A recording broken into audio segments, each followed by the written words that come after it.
আচ্ছা, first class হওয়ার পর আজকে আমাদের সেকেন্ড ক্লাস হচ্ছে। এই সেকেন্ড ক্লাসে আমরা প্রত্যেকটা পার্টগুলো সম্বন্ধে আলোচনা করব এবং ধারাগুলো আলোচনা হবে। আমাদের সংবিধানে 448টা আর্টিকেল আছে এবং 25টা পার্টস আছে, আর 12টা হচ্ছে শিডিউলস আছে। আচ্ছা, আজকে আমরা প্রথম পার্টটা আলোচনা করব। আচ্ছা, প্রথম ভাগে 4টে আর্টিকেল আছে। 4টে আর্টিকেলের মধ্যে প্রথম আর্টিকেল হচ্ছে আর্টিকেল নম্বর 1, ভারত হলো রাজ্যগুলির সংঘ অর্থাৎ ইউনিয়ন।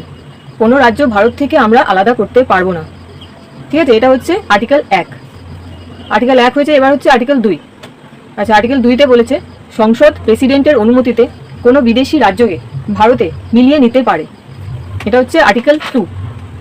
আচ্ছা, আর্টিকেল 2তে এখানে বলা হয়েছে যে সংসদ প্রেসিডেন্টের অনুমতিতে কোনো বিদেশি রাজ্যকে ভারতে মিলিয়ে নিতে পারে।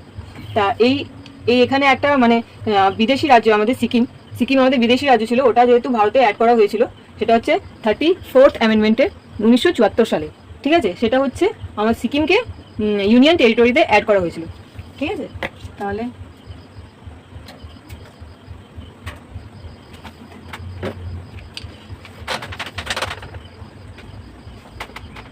সিকিম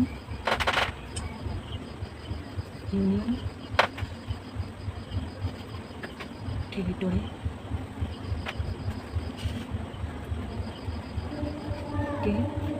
অ্যাড হয়। এখানে বলেছে 34th অ্যামেন্ডমেন্ট 1974 সালে বিদেশি রাজ্য সিকিম আমাদের ইউনিয়ন টেরিটরিতে অ্যাড হয়েছিল। আর 35th অ্যামেন্ডমেন্টে হচ্ছে 1975 সালে হয়েছিল। 35th অ্যামেন্ডমেন্ট 1975, যেটা হচ্ছে সিকিম আমাদের রাজ্য হিসেবে ঘোষণা হয়েছিল।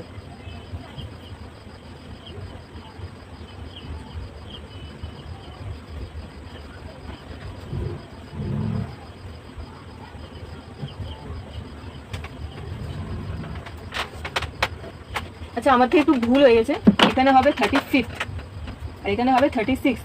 35th অ্যামেন্ডমেন্টে সিকিম হচ্ছে বিদেশি রাজ্য সিকিম 1974 সালে আমাদের ইউনিয়ন টেরিটরিতে অ্যাড হয়েছিল।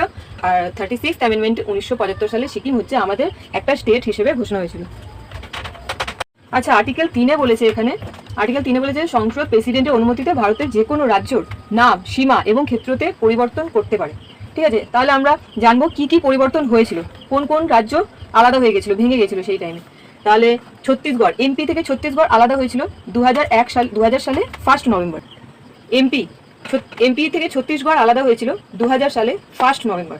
ঠিক আছে, তারপরে হয়েছিল কি তারপরে উত্তরপ্রদেশ থেকে উত্তরাখণ্ড আলাদা হয়ে গেছিল 9th নভেম্বর 2000 সালে। আর কি আলাদা